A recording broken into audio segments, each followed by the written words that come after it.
नाशिकच्या गंगापूर धरणामधनं पाण्याचा विसर्ग वाढवण्यात आलेला आहे। गेल्या 24 तासापासून 1160 क्युसेक वेगाने होणारा विसर्ग आता दुपारी 12 नंतर 2320 क्युसेक वेगाने सुरू झालेला आहे। गंगापूर धरण 65% भरलं आहे।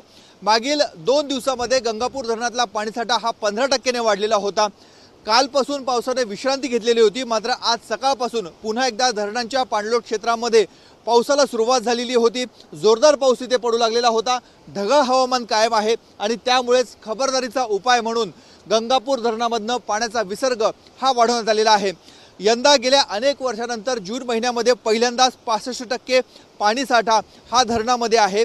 येत्या काळामध्ये मुसळधार पर्जन्यवृष्टी झाली, अचानक पाणी सोडण्याची वेळ येऊ नये आणि कुठलीही अनुचित घटना घडू नये यासाठी प्रशासनाकडून खबरदारी घेतली जाते आणि म्हणूनच टप्प्याटप्प्याने पाण्याचा विसर्ग हा वाढवला जात आहे।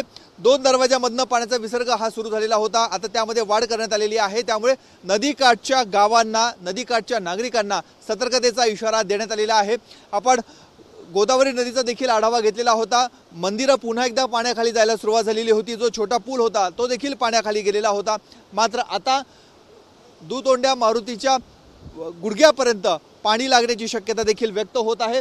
सायंकाळनंतर, दुपारनंतर गोदावरी नदीचा जलस्तर हा वाढणार आहे। आता सध्या आपण गंगापूर धरणाचा दृश्य बघत आहोत। एका बाजूला पाण्याचा प्रवाह बघायला मिळतोय, पाण्याचा विसर्ग बघायला मिळतोय आणि दुसऱ्या बाजूला धरणातील पाणीसाठा हा देखील वाढल्याचा बघायला मिळतोय। त्यामुळे जसा जसा पावसाचा ओघ वाढेल, धरणामधली पाण्याची आवक वाढेल, तसा तसा विसर्ग देखील वाढवला जाणार आहे।